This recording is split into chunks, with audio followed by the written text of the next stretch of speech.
네. 저희 강의는 치유 명상이고, 불교의 명상은 심리를 어떻게 이해하느냐에 따라 있어요. 자기 심리를. 자, 우리가 괴로울 때는 몸이 괴롭습니까? 마음이 괴롭습니까? 그렇지, 마음이 괴롭죠. 그 괴로운 마음을 해결하려면 또 누가 해결해요, 그거는? 마음이 해결하죠. 그렇죠. 그래서 이제 불교는 사실은 이 인간 문제를 전부 마음으로 보고 있어요, 처음부터.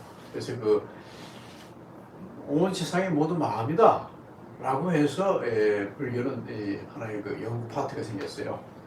알고 보니 세상은 다 마음이라는 거예요. 마음이 모든 걸 결정하는 거 실제로. 그죠? 자, 요즘 오다 보니까 한국이 앞으로 한 50년 뒤에는 전 세계에서 가장 장수가 된다고 하는데요. 98세 평균. 그걸 우린 장수라고 생각해요. 어딘가 보면 모자라요, 자꾸. 모자라요. 그 모자라죠. 마음은 여전히 모자라단 말이에요. 그죠? 그래서 그것을 아무리 평가가 장수라 해도 그것을 충분하지 못하다고 불만을 느끼는 게 마음이야. 그래서 마음의 문제란 말이에요. 근데 어떤 경우에는 70을 살아도 장수라 생각하는 수도 있어. 왜? 주변이 단명하는 세계에서는 70도 괜찮았었으니까. 그죠? 불교 명상을 잘하는 비결은 자기 마음의 움직임에 관해서 마음이 어떻게 작용하는지를 알고 나서 명상을 하시게 되면 굉장히 효과가 아주 효율적으로 명상을 할 수가 있어요. 그 다음에 또 하나, 명상은 목표가 있지 않습니까? 어디로 가야 될지 마음의 목표를 정해야 돼. 그래서 그 마음의 목표를 정하기 위해서도 여러분들은 마음 공부를 하셔야 돼요. 그래서 흔히 마음 공부를 할 때는 앉아서 자기 마음을 보는 건데, 제가 말씀드리는 마음 공부는 뭐냐면 우리 마음이 어떻게 움직이는지를 교학적으로, 불교학적으로 알게 되는 순간에 여러분들이 마음 공부하기 굉장히 쉽다는 거예요. 그래서 이 간단한 원리만 터득하시게 되면 평상시 일상생활에서도 여러분들이 자기 마음을 운영할 수가 있어요. 자동차를 몰듯이. 여기 보시면 이제 대승의 심리학 해가지고 아비달마 사미차인데 어쨌든 대승불교의 심리학 계통이 있어요. 대승불교의 심리학. 그 대승에서 심리를 다루는 파트를 유식이라고 그래요. 유식. 오로지 마음이다라고 하는 뜻이에요. 유식이라는 게. 유식불교로 많이 들어보셨죠? 그게 뭐냐면 오로지 마음, 더 구체적으로는 이 식이라는 게 분별하는 마음 기능을 얘기해 판단하는 거야. 오로지 마음의 판단에 딸려 있다는 거예요. 온 세상 모든 게 다. 가장 쉽게는 내가 행복하느냐 불행하느냐는 전부 누가 판단해요? 마음이 판단할 뿐이에요. 마음 플러스 판단이 필요해. 그래서 그것을 전적으로 인간을 마음이라 보고 연구하는 파트가 유식이라는 파트가 있어요. 이걸 현대에서는 심리학하고 일치합니다. 그래서 대승의 심리학 계통이라 할 수 있는 이런 아비달마 사미차라는 어떤 서적이 있어요. 굉장히 유명한 서적인데 여기서 우리 마음이 어떻게 움직이는지를 알려주는 표를 가지고 제가 표를 만든 거예요. 이거는 이건 표 모양은 제 거고 이 안에 있는 내용들은 저희가 원래 가지고 있던 거. 자, 그럼 우리는 마음이 어떤 마음이냐면 그냥 이 세상에 태어났으면 작용하는 마음이 하나 있어요. 바탕 마음이. 이건 여러분이나 살아있는 모든 것, 집에 기르는 강아지, 고양이, 그죠? 새로 태어나는 애기들, 그 다음에 우리 할 것 없이 다 공통적으로 가지고 있는 마음이 있고, 그 다음에 이 기둥과 같은 마음이 있는데 이게 노력하는 마음이 있어요. 무언가를 향해서 노력하는 힘을 주는 마음들. 그러니까 여러분들이 여기 앉아서 모여있는 이 마음도 어디 들어갈 거예요? 이쪽에 들어갈 거예요. 이쪽에 하나 있어요. 근데 그걸 어떻게 쓰느냐에 따라서 어떤 사람은 굉장히 불행한 마음으로 형성이 되고 마음이 또 어떤 사람은 굉장히 행복한 마음으로 형성이 된다 이거예요. 그럼 여러분들은 저하고 오늘 훈련을 여기 지난번에 한번 했지만 훈련이 여기 이 기둥 심리를 훈련하는 거예요. 계속해서 기둥 심리를.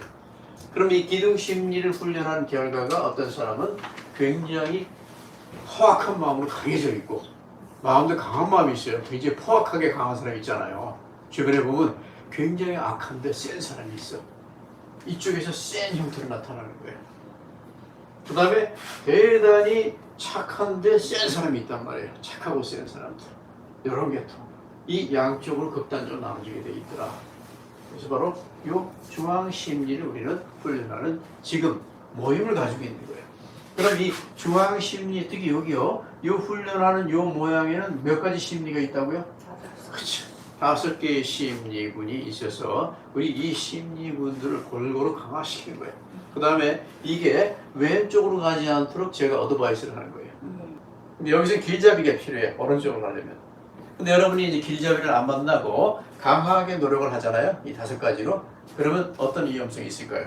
왼쪽으로 갈 위험성도 상당히 있어요. 그러면 이 중앙에 있는 노력하는 마음들은 아직은 선악이 구별되지 않은 심리겠죠? 맞습니다. 선악이 구별되지 않아요. 예를 들어서 조금 이따 여러분하고 저하고 집중 연습을 해요. 강한 집중.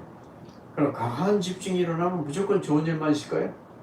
아니죠. 어떤 사람이 저기 담을 넘어가서 저녁에 도둑질을 할 사람도 준비를 단단히 하거든, 앉아서. 진짜로.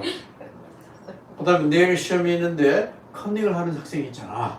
그 컨닝하는 학생이 그냥 할까요? 준비를 단단히 할까? 준비를 단단히 합니다. 그래서 어디로 갈지는 아무도 몰라. 도둑질을 할지 아니면 남에게 엄청나게 자손을 베풀지는 모르는 거예요, 그거는. 그 다음에 열심히 밤새워서 컨닝을 할지 밤새워서 누군가를 도와줄지는 아무도 모르는 거야. 근데 우리는 요 가운데 있는 심리를 어디로 데려가는 거예요? 지금 저는 여러분을 오른쪽으로 가급적 데려가기 위해서 노력을 하는 겁니다. 여기 보시면 이제 보세요. 자, 아까 저희가 5가지 심리를 여기 모였으면 저희가 이제 훈련을 한다고 했잖아요. 여러분이 무언가를 향한 욕구가 지금 있어. 특히 이건 여성분들이 많습니다. 특히 뭔가 진부하고 싶고 새로운 것을 개척하고 싶고, 그죠? 어떤 불만족스러운 걸 개선하고 싶고, 그 다음에 현재 느끼는 그걸 극복하고 싶은 거예요. 그걸 다 욕구라고 그래요. 그러니까 이 명상에 관심을 가지셨죠? 그리고 오시는 거예요. 이 자리에 모였습니다. 관심이 강해야 돼, 무조건. 근데 아까도 말씀드렸죠? 컨닝에 대한 관심이 많은 학생은 컨닝하고 말잖아. 관심이 크다고 무조건 좋은 건 아니에요. 그러니까 오른쪽으로 갈 게 중요한 거야, 이게. 그렇잖아요? 이게 굉장히 중성적인 게 가운데는. 그 다음에 이 결정력, 확신이 있어야 돼요. 여러분들이 조금 이따 저하고 명상을 할 때 3분, 5분, 10분 하는 거예요. 저 결정력을 기르는 훈련이에요. 몸을 어떤 자세를 잡고, 그 다음에 숨을 들이키고 하면서 굉장히 뚜렷한 자세를 여러분이 가지고 이제 3분, 5분, 10분 몰아치잖아요. 요건 인생의 확신을 줍니다. 이대로 가야 한다는 확신을 준단 말이에요.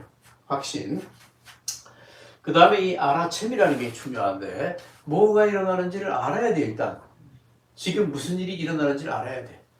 그럼 컨닝을 하려는 학생들은 뭔가를 아는 사람일까요? 모르는 사람일까요? 아는 사람이에요. 성적이 안 좋다는 걸 아는 사람이란 말이에요. 근데 자기 상태가 지금 상당히 불안하다는 걸 아는 사람이에요. 근데 아무것도 모르는 사람은 컨닝도 안 해. 그냥 무조건 뭐 학교 가가지고 점수 받을 뿐이에요. 컨닝을 한다는 건 뭔가 심각하게 알고 있다는 거야. 그러니까 노력을 하는 거예요. 그죠? 하지만 왼쪽으로 가겠죠. 잘 알수록. 너무나 사정을 잘 알수록 왼쪽으로 가는 사람이 있고, 사정을 잘 알아서 오른쪽으로 가는 게 있어요. 근데 불교에서는 이 사티라고 해서 알아챔을 굉장히 강조합니다. 왜? 뭘 알아야 갈 수가 있기 때문에. 그래서 여러분이 저하고 앉아서 명상을 할 때 사티 알아챔은요, 내가 가지고 있는 모든 정황을 솔직하게 알아채는 걸 얘기하는 거예요. 내가 지금 앉아있는데 마음이 불안해. 내가 지금 앉아있는데 마음이 굉장히 들떠 있어. 또는 앉아있는데 화가 나. 그럴 수도 있죠. 여기서 대학 시절에 명상해 보면요, 막 2시간, 3시간 앉아있으면 막 화가 치밀어 오릅니다. 보면. 근데 지금 제가 알았어요. 가르치면서. 그때는 그걸 아는 게 중요했다는 거. 그래서 착각이 어떻게 돼? 왜냐면 앉기만 하면 좋은 마음이 만들어진다는 착각을 하잖아요. 절대 그렇진 않아요. 어떨 때는 좋은 마음이 만들어지지만 어떨 때는 이상하게도 나쁜 마음이 작용을 해. 그래서 그 모든 것을 알아야 한다는 전제가 있어. 왜? 그걸 알아야만 어디 갈 수 있어요? 오른쪽으로 갈 수 있기 때문에 그래. 그 다음에 4번째는 뭐냐면, 이건 이제 불교적인 지혜인데, 지혜가 항상 작용해야 된다는 거예요, 여러분에게. 그래서 이 지혜는 여러분들이 명상 공부가 아닌 다른 불교 공부를 할 때 항상 지혜 공부를 하는 거예요. 그래서 불교는 여러분에게 지혜를 아주 단도직입적으로 던져줍니다. 현상 세계를 보는 시각을 하나 준단 말이에요. 그래서 이게 대승불교에서 무조건 정해져 있어요. 공이라는 시각을 줘, 공. 공이 뭐냐면 비어있다는 거예요. 뭐가 비어있냐면 우리가 원하는 하나의 고정불변한 무언가가 안 보인다는 거야. 그게 대승불교에서 여러분에게 주는 절대적인 지혜야. 그래서 이것을 항상 가동시켜야 돼. 우리 살면서 뭔가 이것만은 하고 붙들 굉장히 매달리잖아요. 그게 애초에 그런 건 없다라고 전제하에 매달리라는 거예요. 내가 취직만 하면 끝이야 하지만 취직 자체가 절대적인 건 아니죠. 네, 미리 알고 직장에 들어가라는 거예요. 근데 잘못하면 어떻게 돼요? 미리 알았으니까 직장에 들어가요? 안 들어가요? 안 들어갈 수도 있고. 굉장히 어려운 거예요. 그래서 그걸 너무 강하게 알아차린 사람은 고등학교 때 자퇴를 한단 말이야. 자퇴하는 학생들이 상당히 미리 확실히 아는 사람들이 경우가 많아요. 아무것도 몰랐으면 학교를 다닐 텐데 너무 확실히 알아버렸어. 이게 뭐냐면 그 지혜가 가동을 했는데 이 지혜가 가동됐다는 것 자체가 아직은 선도 아니고 악도 아니라는 거예요. 이게 여차하면 어디로 가요? 학교를 안 다니는 걸로 갈 수도 있어. 근데 우리가 원하는 건 뭡니까? 학교를 다닐 때 뭔가 더 위대한 결과를 향해서 결실을 맺자는 거예요. 네. 그 다섯 번째 뭐냐면 이게 여러분 명상의 한 핵심인데 몰입 훈련을 하는 거예요. 뭐냐면 이게 불교 역사가 한 3000년 되잖아요. 근데 불교 이전에 인도 역사가 있어요. 여기서 인간 심리에 가장 이익을 가져다 주는 심리 형태는 몰입이에요. 몰입. 그 다음에 몰입이 있을 때 굉장히 생산력도 올라가고 그 다음에 자아 만족이 완벽하게 일어난단 말이에요. 그래서 여러분들 그 일을 택할 때요. 요즘 이렇게 문명이 발생했는데도 일에 대한 불만이 굉장하죠. 특히 요즘 20대, 30대. 왜냐하면 몰입이 안 되기 때문에. 우리가 어떤 일을 할 때 거기 일에서 오는 결과, 이 가치를 제외하면은 가장 중요한 건 내가 몰입할 수 있느냐 없느냐입니다. 그 일에.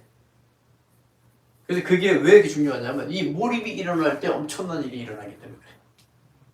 근데 또 말씀드려요. 밤에 담을 넘어가는 도둑은 그냥 넘어갈까요? 대단히 몰입된 상태로 넘어갈까요? 몰입된 그렇죠. 완벽한 집중을 넘어갑니다. 진짜 그래요. 그래서 이것을 중성적인 기동심리도 훈련심리라고 그래요. 그러니까 악행을 하려는 사람도 훈련을 하고 선으로 가려는 사람도 훈련을 해야 된다는 거예요. 재밌게 들으셨죠? 근데 맞는 얘기예요.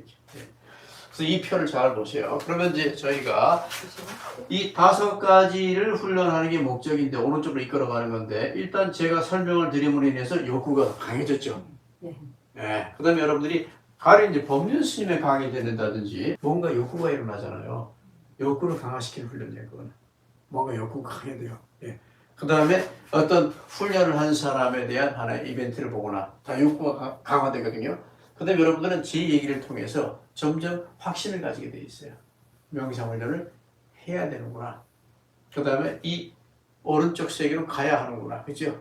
훈련을 통해서 오른쪽 세계로 갈 수 있다라는 확신이 생겨요. 그 다음에 알아채는 것은 이제 여러분이 기존에 가지고 있던 거지만 이제 더 강력하게 알아채는 훈련을 해야 되겠구나.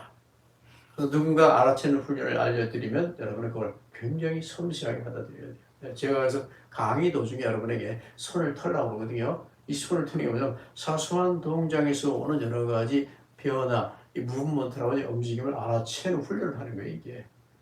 그럼 요 사소한 걸 알아채는 사람은 이제 더 커다란 걸 쉽게 알아챌 수 있겠죠.